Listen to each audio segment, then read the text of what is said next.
For the latest in strategic affairs, subscribe to our YouTube channel. Click the bell icon for updates. Hello and welcome to Strat News Global. I'm Nitin Gokhale. In this special broadcast over the weekend, I'm joined by Sri Lanka's Finance Minister Ali Sabry, the man in the focus and someone who has the onerous task of trying to get the country, the beautiful island of Sri Lanka, out of the current difficult financial situation. Welcome to this program, Minister. And I know your time is very precious with all kinds of negotiations on with institutions like IMF and the World Bank. I appreciate your time. But let me start with the question. How have your negotiations with the IMF gone so far, and what do you expect from them in the next few weeks or so? Thank you very much for having me, Mr. Gokhale. I know we are going through the worst economic crisis in the history of our beautiful island.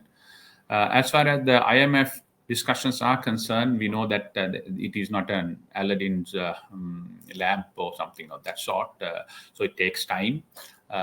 Basically, initial discussions in terms of the engagement had been very fruitful. We are very supportive, along with the other important institutions like World Bank, ADB, and everyone connected to them like IFC. So next is probably we need to quickly start off the debt restructuring process, which we are in the process of identifying a legal advisor and the financial advisor. Once that comes, once the cabinet decide on them, they will formally start the process and engage the creditors. That is where we are. And as far as the IMF process is concerned, the staff level engagement will virtually and in person. They will probably, a group will come to Sri Lanka and they will start. And I hope within next 2 months or so, a staff level agreement will be reached. And thereafter, it all depends on how far it will take, is all subject to what are the conditions and what is the progress on the debt restructuring. So though it is very cordial, but there are naturally some engagement and strategies which we need to agree and work on. True, and the IMF restructuring always comes with tough conditions. You already mentioned that it's going to be a negotiated kind of a package that will happen. And some of those conditions may be politically not very palatable. But there is no choice but to bite the bullet, I guess, like it happens in many other countries. India has gone through that process nearly 30 years ago. So how are you sort of looking at that, and what are those likely roadblocks or conditions, tough conditions that might be imposed? Have you studied them? Have you thought about them? Yes, I have. Actually, I mean, whether IMF or not, those conditions you have to fulfill. Otherwise, the country's economy will get bankrupt. IMF probably is one of the specialist doctors who are giving and prescribing certain medicine for the massive ailment Sri Lanka is going through. Whether IMF or otherwise, those things you need to do it. We have a massive fiscal difference between our expenditure and the revenue.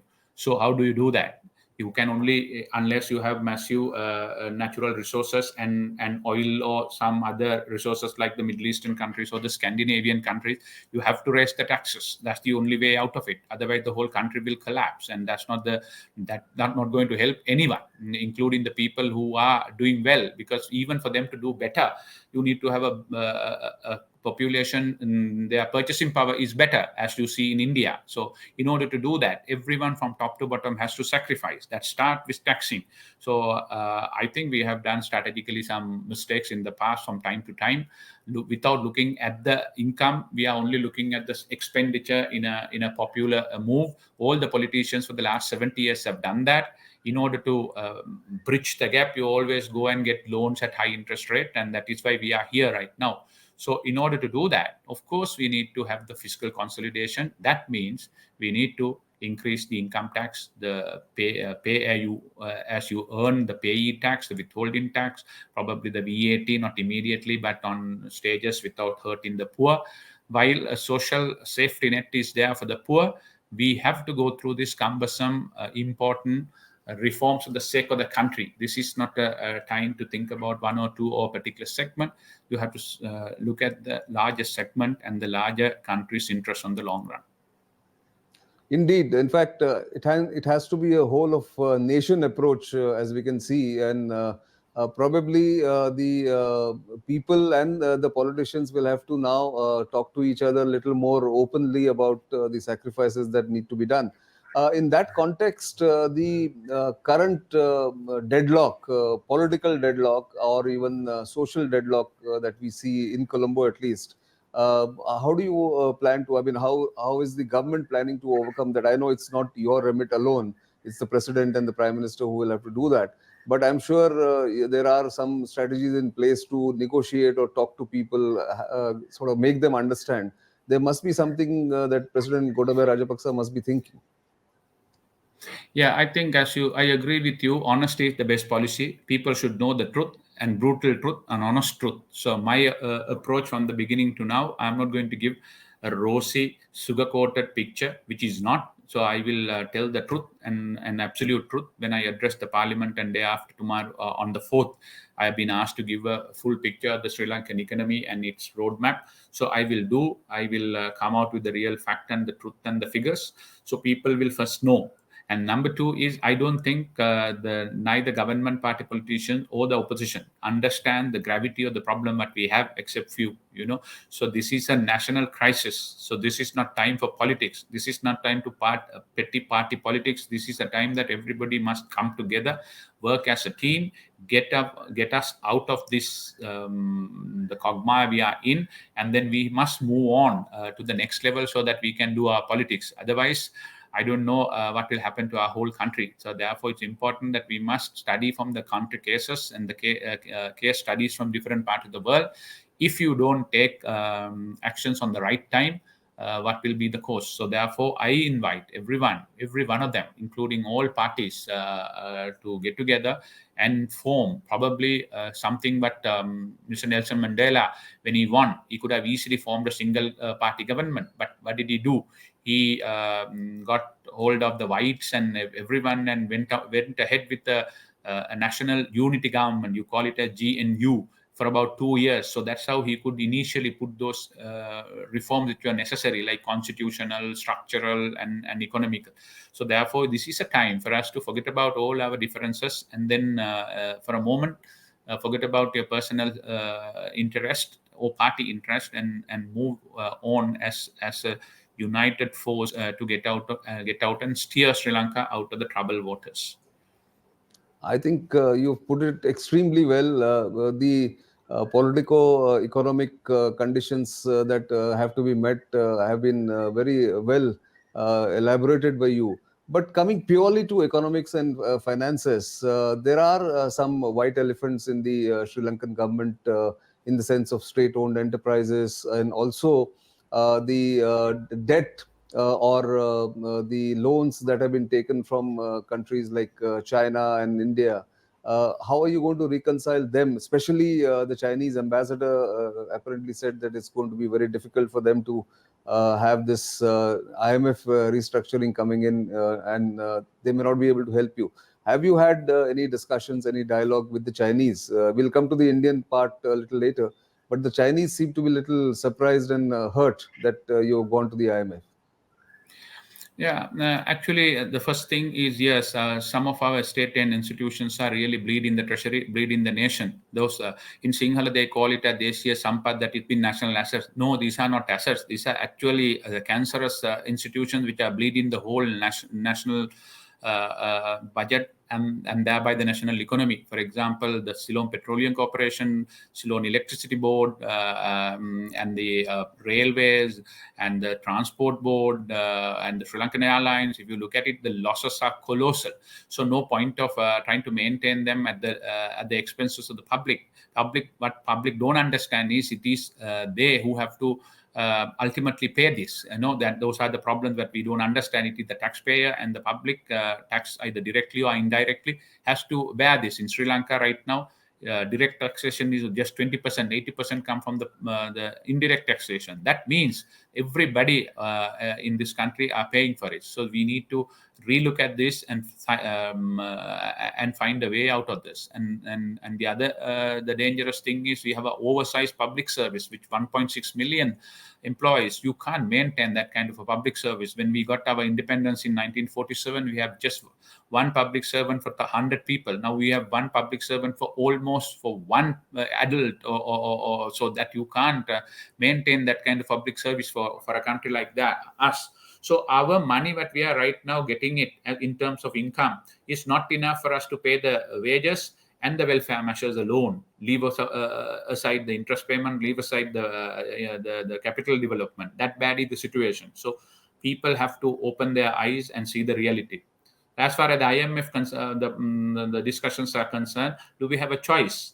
I don't think. We have gone to IMF on 16 times. This is the 17th time we have gone. I thought we should have gone long before, because this is the most serious financial crisis Sri Lanka has ever faced, and this could have been predicted by those who were in charge of the whole thing. They should have, if they had a slightest look at our cash flows and the obligation, they should have foreseen this is going to come. So how to get out of it? Only way out is to go to the best possible doctor in the world, whether we like it or not. That's the IMF. So you go to them, you identify the flows, and that is how we get the confidence of the others also to come on board, like the World Bank, like the ADB, like the multilaterals and the bilaterals, and everybody, even India to China, India to Japan to US to everyone wants that. That's how. And that's the only way for us to get the market access back. In Sri Lankan history, no government have paid their loans by earning or through growth. They have taken a bigger loan and paid it. So that's why we got over it. So this is right now what our problem is. We don't have market access. Therefore, we can't take a further loan and pay. So that doesn't mean that our government or our president had done bad. Unfortunately for the others, you had a credit card still to use. So we have lived on a credit card. Now we have come to a situation that you can't use the credit card. So all of a sudden, all the banks are at once come and say that where is the money? We can't lend you any more money. Please pay. So in that kind of situation, what do? We have no other choice other than going to IMF and talking to them and getting their support, technical support, structural support, and also finally probably the bailout support in order to get our economy back on track. So therefore, I understand no creditor would like for a haircut in terms of their capital readjustment or reprofiling it. But what can we do if we can't pay? So we never had a choice. We were to pay about 2 billion in 2 to 3 months. We did not have the money, so we have to say that we can't pay, and the only way out is to go to IMF, get their bailout, and start negotiating. So in terms of that, I understand. I hope that our Chinese friends who have been our long-standing friends for a long period of time will understand this and cooperate with us in the larger framework, so that we will quickly go through the restructuring process and start having access to the market. True. So coming to India, I believe India's Finance Minister Nirmala Sitharaman was also in DC, Washington DC, around the same time when the negotiations with you were on. And has India put in a word? Has India helped in any sense, apart from giving credit lines, soft loans in the past 3-4 months? What about India's role in the IMF restructuring or IMF negotiations? Has it been of any help? Obviously, I must make use of this opportunity to profusely thank the Indian government, particularly Prime Minister Modi ji and Foreign Minister and Madam Sitharaman. I think they were more interested than Sri Lankan politicians to bail out Sri Lanka and support the Sri Lanka and steer Sri Lanka out of trouble. And I thought those were very, very genuine. Not only the Indian, the politician, the diplomats, the economists who were involved there, the executive director to our region, all of them were all out in supporting us and taking our course. I'm extremely grateful. Even apart from the credit line and the timeline, which everybody knows now, they were involved in so much of discussions and taking our case in. I understand in the G20 and the discussion with the IMF Managing Director, Madam Sitaraman had specifically taken up our issue, and I, for the first time there, we all know that our RFI, that is the immediate relief, like emergency response, when we sought at the morning, they were a little reluctant, but after Madam had spoken to them, and there was definitely a change of approach on the part of the IMF. So as far as India is concerned, I think they have done more than their fair share of duty as a neighbor and a friend. I'm extremely grateful at this hour of need, when everything doesn't look very prosperous for Sri Lanka, and things are bleak. They have stood by us, and again, it's my duty on behalf of the Sri Lankan people to thank the people of India and the government of India for those support that we are getting and continue to get. I'm glad to know that we could, India as a country could come and help Sri Lanka, and I'm sure this friendship and this help will continue as Sri Lanka tries to wriggle out of the current financial mess. But looking ahead, Minister, the 2 or 3 things that stand out is Sri Lanka needs a steady income and a revenue stream apart from the taxes that it gets from its own people. So 2 or 3 verticals that stand out or have been helpful in the past were hit by the COVID pandemic. Tourism for one, the remittances for another. How are you going to get back to the old level of incomes from tourism, as well as some of your wealthy Sri Lankans settled abroad? Is there a special kind of a campaign that you are likely to undertake to get back those to that level and get more money out of these 2 obvious revenue streams? Yeah, thank you very much. Very good question. It is for that purpose that we need to have strong political stability in the country. So we cannot look at this separately. When you have political instability in the country, our tourism get hit.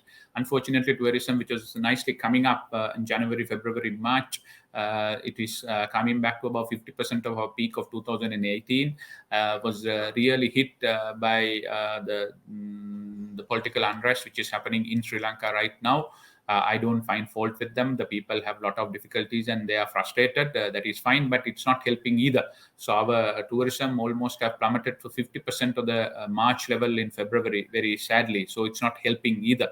So then the remittances, even after we have floated the rupee, even after we have floated the rupee, and even after 75% of the depreciation, yet we only get 50% of the last year's remittances. So unless everybody thinks about the country and coming through the normal channel, we will have a lot of difficulties, and it will make our recovery even more difficult. So it's important that we do that, and we might have to take some drastic decisions in order to stabilize the dollar and to force the people to come through the proper channel, like banning import on open papers and all those things, so that the monies have to come through the proper channels. So these are the challenges we have, and on the long run, the current political instability in Sri Lanka and the issues that is in the ground are driving the investors also away, because we have a lot of investment negotiations going on. There are a lot of opportunity, plenty of opportunity in terms of sustainable energy, in terms of tourism, in terms of IT projects, and also in terms of a new refinery, and also upgrading the current refinery. A lot of project on the pipeline, but unless and until we have a real conducive situation back in Sri Lanka, as well as a united face which we put forward to the country and to the world, it will be difficult for us to really win the confidence on the investors to come back to Sri Lanka. So as you say, this is not the end of it, but certainly we are in the worst part of our history as far as the economy is concerned. But there is always an opportunity here if you really do the stuff right, and we can make this as an opportunity, just like what India did in early 90s. Exactly. In fact, do you expect the political situation to stabilize in the coming week? I know you may not want to answer that because you can't crystal gaze, but still, there some hope on that front? And finally, I mean, the poor will be the worst hit. They have been the worst hit. are you also thinking of some kind of a safety net apart from, because Sri Lanka has a huge middle class and of course upper middle class, but for the poor, whoever are there, the numbers, are there special measures that you are thinking of? These two questions I would like you to answer before we end. Yeah, it is important that as far as the political stability is concerned, I can, rather than giving any specific, my only hope and pray that people will understand the real challenges that they have. They will have a reality check on their hand and identify the challenges which cannot be won by one party. Whoever, even if you say that the new party comes in 4 months down the line, the same the demonstration which are on the ground will be against them. They must understand that's difficulty the situation. It will take some time. It is going to be worse before it becomes better. So we need to get ready for that, to face that situation. That's yes. The True. challenge right now is to how to look after the poor. Unfortunately, when a situation like this goes through, when a recession take place, when the economy goes down, it is the middle class who get hurt most. Now, what happens is the middle class get eliminated. The rich will somehow rather survive. The middle class will go and join the most vulnerable sector. So we have identified about 4.3 million families which need our support. We are in talks with the World Bank to immediately use their emergency funding to support them. So we are unveiling a program from May, some immediate cash transfers for the next 3 months, which I hope we can do it for the next 8 months till the end of the year. By that time, hopefully, we will see that the dollar subsidizes, and I hope that Ukrainian war has come to an end, and the oil prices stabilizes, and our remittances return, and the tourists come back to Sri Lanka. So it's a bleak picture. It's a very serious picture, a bleak picture. But every challenge and every hardness provide you an opportunity. But it's up to the Sri Lankan people, irrespective of the political divide, and the leaders and the technocrats, to seize the opportunity or to make it worse. Indeed, Minister, well spoken. I must say that you are quite calm and very, very reasonable in looking at this from a very practical point of view. I think somebody like you is needed there.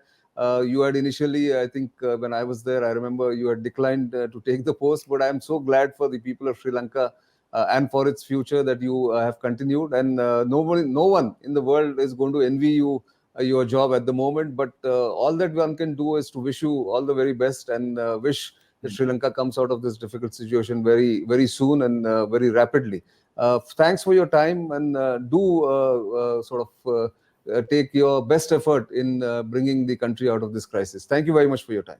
Thank you so much. So viewers, that was Sri Lanka's Finance Minister Ali Sabry giving us the real picture, the hard time that Sri Lanka is going through, and not pulling any punches about the difficult road ahead. The crisis is not going to go away in a hurry. There is no magic pill, as he mentioned. So let's hope again and pray for Sri Lanka's recovery. A beautiful island country with varied spots for tourists going from India, apart from every other investment opportunity that is outlined. For the moment, I want to end this program, but do keep watching Strat News Global. You know where to reach us. Give us your feedback, your comments. And of course, if you are already a subscriber, please spread the word to your friends, followers, and acquaintances and the family to subscribe to our YouTube channel. And we will continue to bring you such exclusive interactions which are of importance not just to you but also to India as a country. For the moment, it's goodbye.